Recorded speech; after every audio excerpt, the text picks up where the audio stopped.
What's up, everyone? Welcome back to the Heel Deal podcast. We're in the middle of basketball season, and this one's a doozy, isn't it, Zach? Yeah, it's been a tough year. Going into this game, there's a lot to talk about. A few high points. I won't say a lot of high points going into this game, but been a tough week, and looking forward to talking about it. Yeah, exactly. As rough as the last little stretch has been. Thank you guys for all bearing with us through it, but this is an exciting week. We got Duke coming up on Saturday. College game day is coming to Chapel Hill. Can we get the upset? I think that's basically the gist of this episode. We're going to go through the rundown as always, especially with men's lacrosse season starting and women's lacrosse season. Talk a little bit about the Super Bowl, have a little overview recap of the last three games, which have been a win against State, a loss against Boston College, and then that frustrating loss against Florida State. And then we'll go into our big Duke recap, Zach. So why don't we get right into it with the rundown. Like I said, it's really just lacrosse season at this point. There have been some scrimmages. In the first game of the season, men's lacrosse won 19-6. For whatever reason, GoHeels.com won't update women's lacrosse, so I can't see those scores. We'll get it for you guys next week, though. Women's basketball, they've continued their pretty great play. They lost to NC State, which I think we talked a little bit about in the last episode. Yeah. And then they got wins against Virginia and Clemson, which are, two big ACC wins. So they play Duke tomorrow, February 6th. So, of course, we're recording on Wednesday. They'll play Duke, so by the time you guys listen to this, you might know whether we win or lose. But it'll be a good game regardless. That one's in Durham. So if you're around that area, go support the women. Now, why don't we get into the Super Bowl, Zach? What'd you think of the big game on Sunday? It was entertaining. I enjoyed it. We got all our friends together to watch it. It was good. I picked the Chiefs to win this game. I was hoping San Francisco would win, but I figured the Chiefs would. They just had too much offensive firepower, and even though that didn't really show until the last quarter of the game, it nonetheless did show up. And when it did, San Francisco was not ready to handle it. Just like every team in the NFL wasn't really ready to handle it this year, so you got to tip your hat to Andy Reid and Pat Mahomes and the entire Chiefs team. They earned this one. Yeah, it was definitely an entertaining, fun game to watch. It really felt like it was like this year was really the best team in the AFC versus the best team in the NFC, on paper at least. So it was a fun game. I wouldn't be surprised if, honestly, we get a similar matchup next year, because Kansas City and San Francisco all have a bunch of young pieces. They're not going to be losing too much, and they have great coaches, and they're not really losing any. Even the Chiefs' offensive coordinator, as good of a job as he did, Eric Bieniemy, however you pronounce his name, he didn't even get any looks at a head coaching job anywhere, which is just kind of ridiculous. So they'll have all their pieces back. It'll be a fun season. As sad as I am to see football season go, it's XFL season now. That's right. Yeah, I think those games start like this week. They do. Right? Yeah, I think Saturday. We'll be at the game when those first ones come on. But yeah, it's this weekend. Yeah, I'll pull it up on my phone or something. I don't think we'll be thinking about that. Yeah, hopefully the XFL lasts a little longer than the what was it, AAF? It was American Alliance Football League. Yeah, that was just I don't even know what happened with that. Mm-hmm. Do you remember why that got disbanded? Yeah, well, it was like in the middle of the season. I think they just ran out of money. Okay. Like they couldn't pay their players or they couldn't do anything, but hey, maybe the XFL will be a good alternative to it seems like NFL. It's got a pretty good following before our first game, so hopefully it'll be around. Exactly. So let's hop straight into it. UNC men's basketball right now. So we were getting, real excited. Of course, we pulled out that win against a kind of overmatched Miami. Miami's, especially right now without Chris Likes, they're undoubtedly the worst team in the ACC. So we thankfully got a good win over that. But the big thing was ball movement seemed a bit better. So it seemed like, we're playing a little more like we were last season and like we're used to seeing. And that continued in the NC State game, right? Yeah. It was a like a really good offensive showing. What did you see in that game? If you can remember that far back. Well, yeah, I mean, to be honest with you, man, I mean, the NC State game, they impressed me more in that one than they did in the Miami game. We were moving the ball extremely well, and we were, taking our open jump shots like we talked about in the past, how it was a necessity for us to do. And the big thing in that game I want to talk about is how aggressive Garrison Brooks was. He was not taking any prisoners that night. He was not taking no for an answer when it came to getting his shot off on the block or really anywhere. And it showed, he had 25 points that night, 11 of 20 for shooting, and just was dominant on good old NC State's floor. We always tend to have a player each year that dominates there, and it becomes like their court besides just NC State's court. But yeah, I was proud of them. I thought this was the best game of the year for us through and through. NC State's not a bad basketball team. I don't think they're a good basketball team, but they're not bad. And we were able to go in there on the road when they were really expecting to beat us and get a solid road win. So it looks a little bit different now because we've struggled since then. But on this particular night, the Heels came out and played really well. Yeah, exactly. It was just a fun game overall to watch. But yeah, Garrison just kind of took the game over, which was really nice. But overall, there was an offensive contribution from a lot of people. B-Rob, Leakey, and Baycott, they all had 11 points. Playtech had 8 points on 4 of 5 shooting. Everyone was efficient. Everyone played well. It was a really good game. And that's 2 games in a row that they had strung together where they actually looked like they had an offensive game plan where it wasn't just dribble down, pass, and until the shot clock runs out and then we get a bad shot. Right. Unfortunately, that streak was not to live long because we had we had Boston College, who was not a very good team on paper. They were like 4-7 in the ACC. They were one of the bottom teams, quadrant 3. We were much better than them on paper, and they beat us 71-70, where we just looked like we had no idea what we were really doing. It almost seemed like, and this was the long-awaited return of Cole Anthony, who played a not insignificant 26 minutes. It just seems like when he was on the court, we lost some of the ball movement that we had been doing so well in the last couple games. Yeah, and my main concern with him coming back, Ben, was, are we going to start watching him play? I think a big problem early in the year was that as good as Cole is, he needs the ball, right? Mm-hmm. I mean, he's not really an off-ball player that can hurt you that way. He needs the basketball, and I know that sounds kind of basic, but and oftentimes the team will get caught kind of letting him make a play. Like we'll pass it around a little bit. There's really not a whole lot there. They'll pass it back out to him with about 10 seconds left on the shot clock. He'll just kind of call for a little bit of a clear out and just kind of shoot it or take a. Oh, it was an XFL commercial. Oh, that's good. Yeah. Speak of the devil. What were you saying? Sorry. Don't miss the Seattle Dragons and the DC Defenders on Saturday at 2 p.m. on ESPN. That's a good time. Yeah.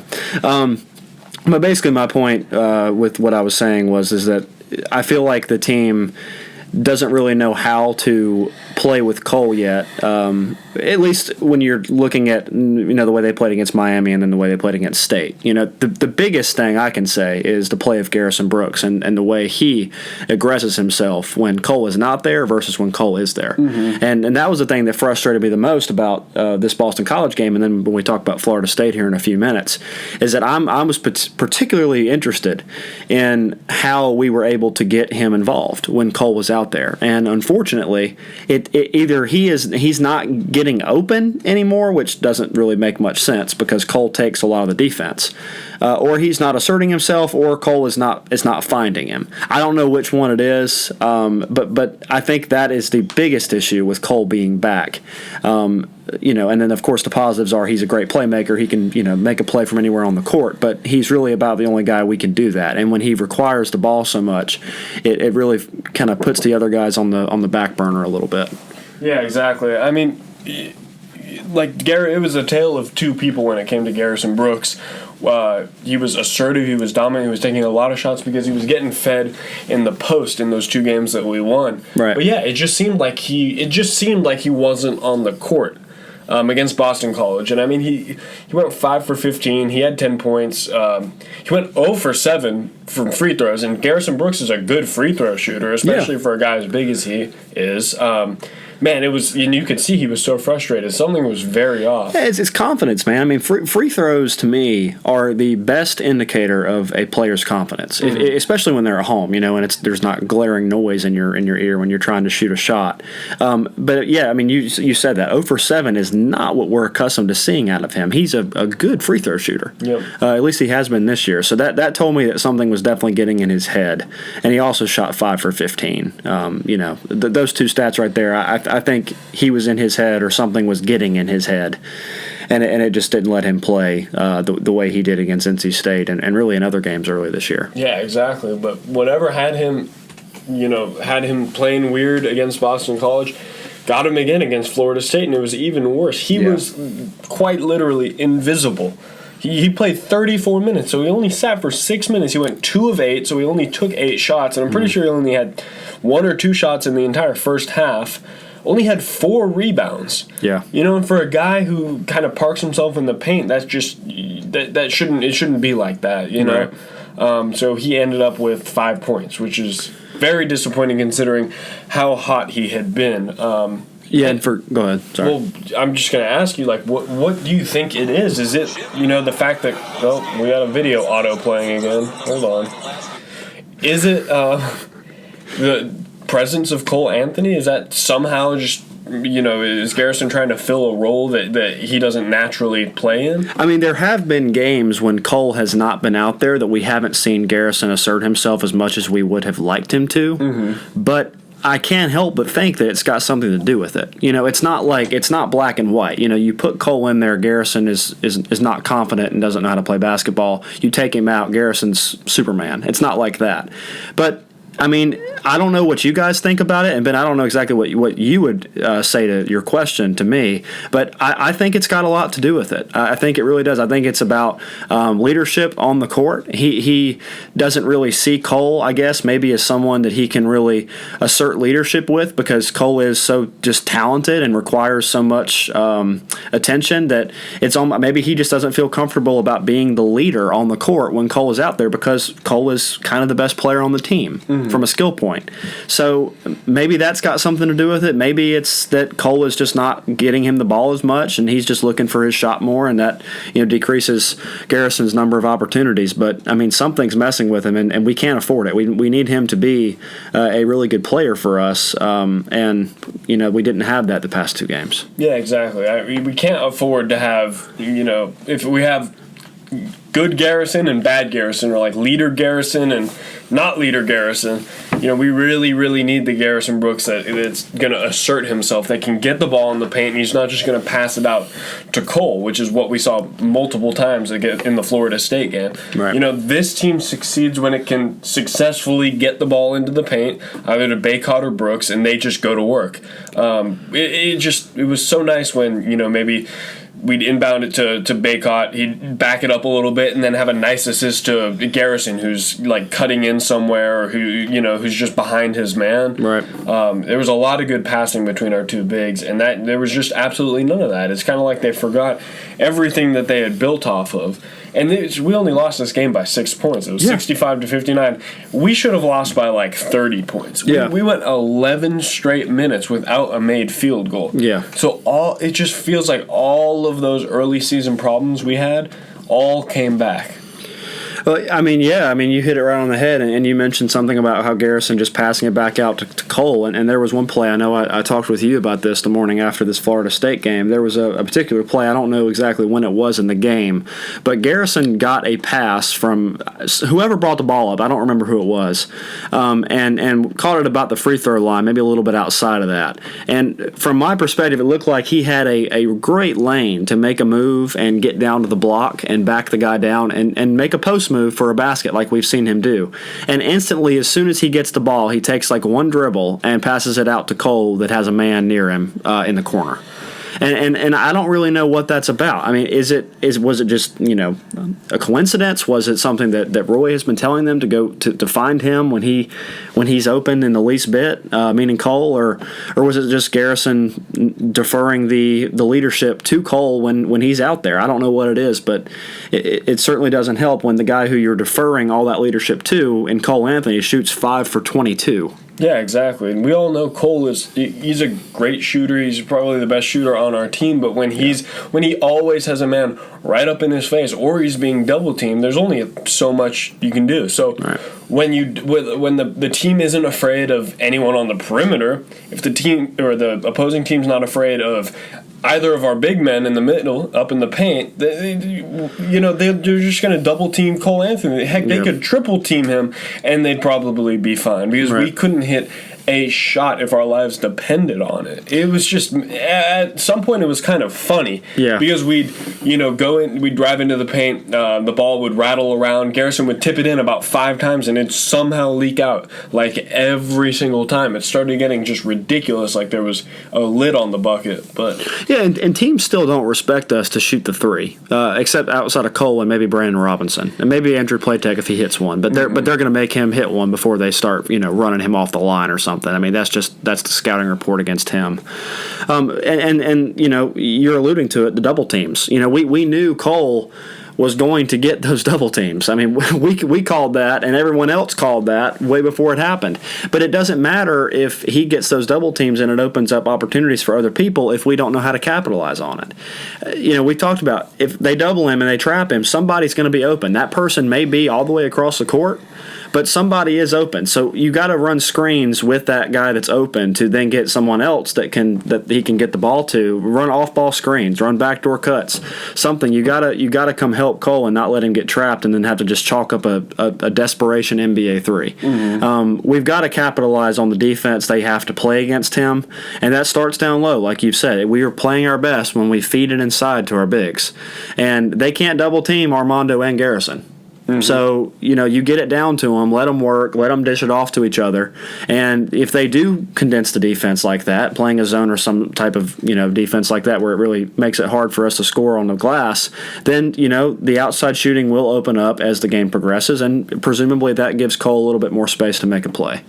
So it's a chain reaction of positivity that we can't seem to start. Mm-hmm. And if we would just do that first step of finding a way to get it out of his hands to an open man that can hurt them for trying to trap him so high, then we can make them back off, and then hopefully we can open up other things. Yeah, exactly. But it just seems like we're content with dribbling it down, passing it around, and heaving up a shot. Yeah. So it's tough. Yeah, Cole went 3 for 10 from 3, and he shouldn't have taken 10 threes because I want to say 4 or 5 of them were desperation threes at the end of the shot clock or, trying to get us back in this game. But it was a mess, and I honestly feel like this is on Roy just to right this ship, because a lot of this is players not knowing what to do, not knowing what plays to run, not knowing where to be. Yeah. That's what kind of gunges up the offensive flow. So if we can find a way to get them playing, get them moving a little more in their style, especially with Garrison, maybe we can, get some wins. That's at this point, I'd be happy with us upsetting, like one top 10 team. And hopefully that'll be Duke. Who knows? Yeah, I know. And as we transition into the discussion of the first Duke game of the year, I'm going to echo what you're saying and say that maybe this can be against them. Maybe we can right this ship and start doing all those things we've talked about. But it's going to be a monumental challenge. I know if you guys have been listeners to the podcast for a while, if you remember all the way back last year, I was personally someone who didn't think we had much of a chance last year. Mm-hmm. Of course, not knowing Zion was going to blow his shoe out or things like that when we played them in Cameron. I wasn't really on board with us winning that first game last year, and then of course we did, and then we went on to sweep them in the regular season. But it puts it in perspective for me just how positive I should have been about that team last year, and how positive I should have been in years past. I didn't think we had a chance in 2017 when Joel Berry and Theo Pinson were seniors, and they came in here with Marvin Bagley Jr. and the whole crowd of freshmen they had that year, and then we ended up winning that game, and then we beat them in the ACC tournament again that year. So I'm guilty of being a little bit too pessimistic sometimes, but I don't really know how else to be with this one. What do you think? What are your early thoughts? I mean, so I think I've said this before on the podcast, but this Duke team isn't as good as their team last year on paper. No. I think there's fewer playmakers. They don't have Zion for one, and it's a lot more inexperienced. So these guys are a little bit more inconsistent, but man, they're better than us in almost every single major statistic. They score more than us. They give up fewer points than us. They shoot almost 10% better from the field. We out-rebound them. We out-rebound everyone. More assists, more blocks, more steals, better record. It's a recipe for disaster, honestly. Like, the only thing going for us is that this is at home, but that seems not to matter if we're going to lose to Boston College or if we're going to lose to Clemson at home. Right. So there is absolutely nothing going for us in this game, but that doesn't mean that we can't win. No, it doesn't mean we can't win. But I will say here, and I know I haven't really predicted a score or anything yet, Ben, but I will say right here that if we win this one, I think it could be the biggest UNC upset of Duke in basketball. At least, gosh, I don't want to make too many. I don't want to jump to too many conclusions here, but at least since 2010. Maybe even 2000, maybe since Roy Williams has been here. Maybe that's fair to say. I mean, there are a few. It makes sense. This is his worst team since he's been back. Right, yeah. And we've had the odds stacked against us in Duke games before when they've come here and we've gone there. And there's been times where we've been able to pull it off. I mentioned, you could even discuss last year how the odds were stacked against us then. No one thought we were going to win that one. No one thought we were going to win in 2017. We won 2 of 3. You go back to 2014, and I know we were talking a little bit about this off air. I think the game in 2014, February of 2014, it was Marcus Page's sophomore year. We had Leslie McDonald and James Michael McAdoo and that crowd. I'm sure you guys remember if you've been longtime fans.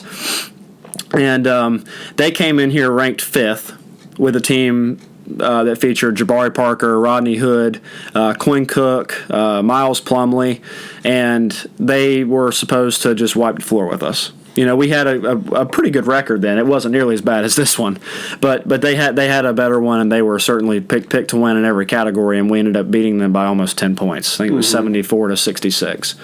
So, it can happen. Will it happen?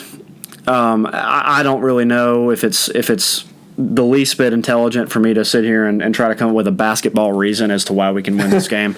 If we win this game, guys, I think it's going to be purely because Duke comes in here.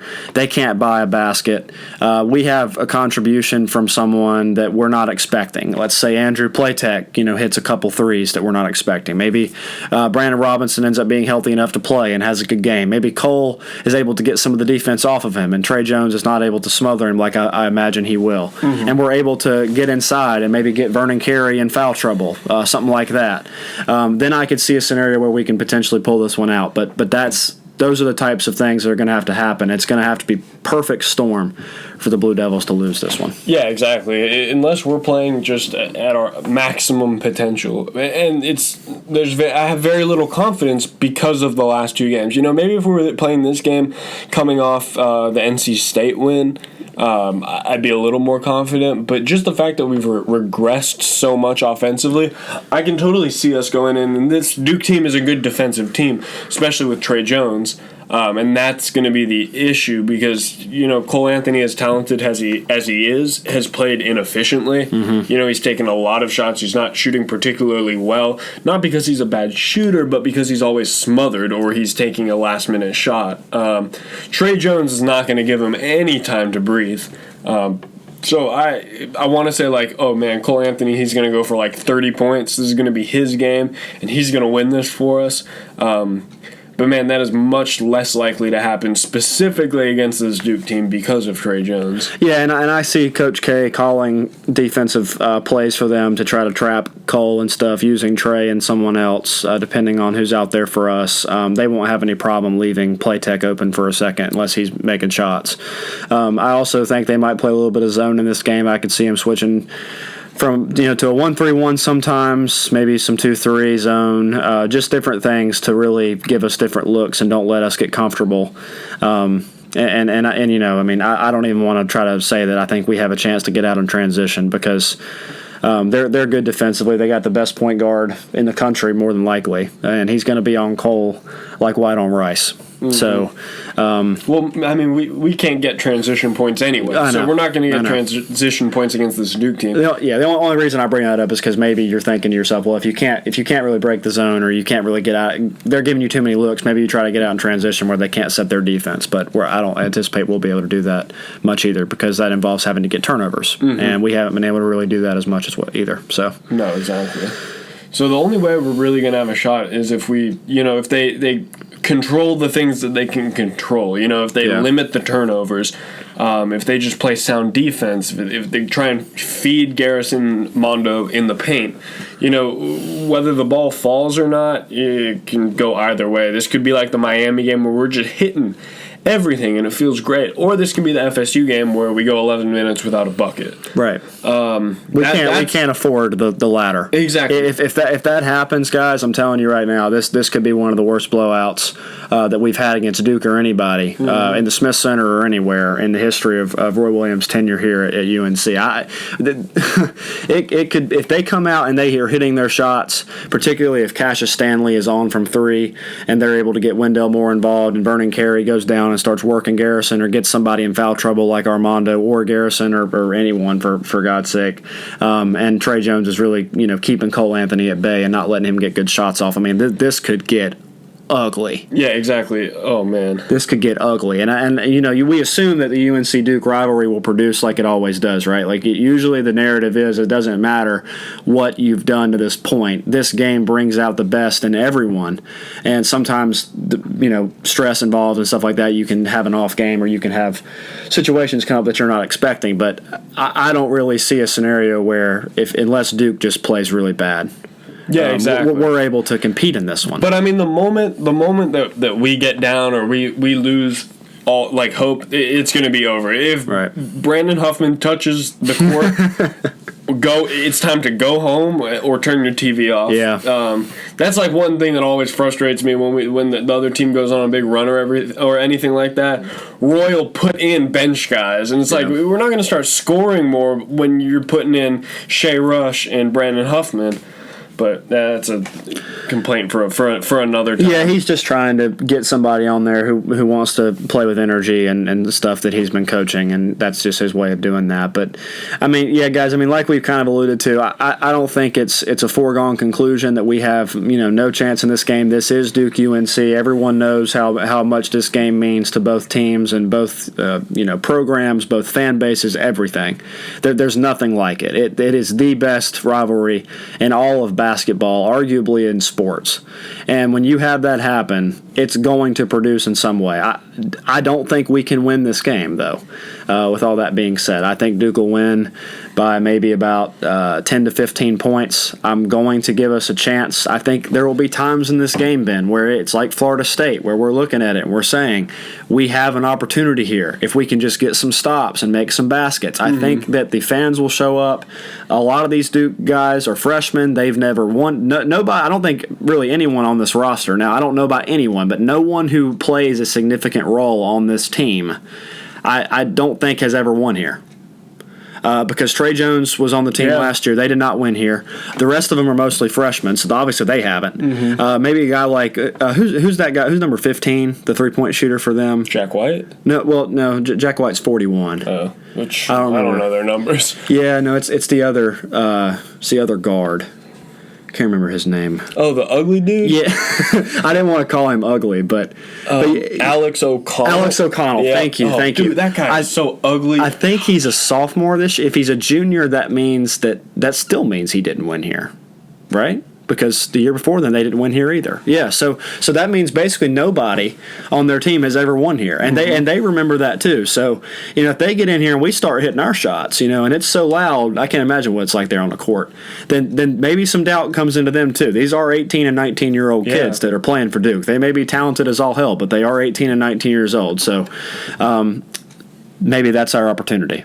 We got to come out fast. We got to put a little bit of doubt in their head that we're not going to roll over. We're going to fight you to the death. And if we do that, we're going to have to make shots. We're going to have to get stops, and it's going to come down to the end. Even if we play our best game and they don't play a very good game, it's still going to be down to the wire because that's just the gap here in talent we have, what we're dealing with. But that's our chance, I think. Yep, and if we did somehow manage to pull this game out, I mean, I don't know how many of our listeners know, but like as students, you can't really get a Duke ticket, but they guarantee that you'll win at least one Duke ticket by the time you graduate, which means you generally get one when you're a senior. So Zach and I both have tickets. So this is, of course, the one Duke game we get to go to as students. I've been joking with you. We picked a great year, so these seniors didn't win. But if they did win this game, and we're there for it, and everyone's rushing Franklin and everything, that'll make up for the entire season. We could lose every other game after that, and I'd be like, it's all right. Yeah, that would be something that we would never forget, and the program wouldn't forget it either. But, exactly. But there's a lot we got to do to get to that point. It's not impossible, but it is improbable. If you guys have tickets to the game, I know you'll be watching it if you don't, but come be loud. We're going to need the Smith Center to be basically a sixth player on the court. And if we do that, we up our chances. The louder and louder we are, the better chance we give our guys because they'll feel it, and so will Duke. Yeah, exactly. To win this, basically UNC is going to have to give all 40 minutes. Right. Like they can't rest. They can't allow Duke to go on a run. They can't go on a scoring drought. It's got to be 40 great minutes of basketball, and then just maybe we'll win. If you are out there on the court, you have to do your job. If you don't score, whatever, that's okay, but you have to do something that is productive. And then that gives us our chance there, like we've talked about. But yeah, and I mean, I thought you did a good job, like kind of getting at what needs to happen if we're going to make anything of this game. But yeah, that's about all we've got. Let us know what you guys are feeling about this game on Twitter. 1 second, I want to ask you what your score prediction was. Kind of a range. Like I gave you like 10 to 15 points. Like what's kind of a range you're thinking? I think this is the optimist in me. I think we're going to hold it close, kind of like what we did with Florida State. So I think we're going to lose, but like by fewer than 10 points. I think it's going to be one of those situations where it's like, man, if we could just hit a three right here, we're back in the game. And of course, we're not going to be able to hit that three. Right. We've seen it all before so far this season. Yeah, we've had our hearts broken before. Yeah, exactly. The Clemson game, the VT game, the BC game, the Florida State game. It's all just, it's frustrating. You can go on and on. So this may be another game that we just add to that long list of frustration. But here's to hoping that we pull this one out. We'll both be there, like we said. We're looking forward to it. We'll forget all about this analysis, and we'll just be full-on fanboys come Saturday, because I'm telling you, there's nothing like it. But we're excited. I hope you guys are, and hopefully we can do what everyone thinks is impossible. Yeah, exactly. So, we might be super happy next week when we record this. But, of course, you guys will find out, and thank you, as always, for tuning into the Heel Deal podcast. As I was just saying, throw us how or tweet us how you guys are feeling at Heel Deal Podcast on Twitter. Love to hear from you guys. Yep, always love talking to you guys when we get the chance, and especially this week, Ben. Before we go, everybody say it with me. Go to hell, Duke.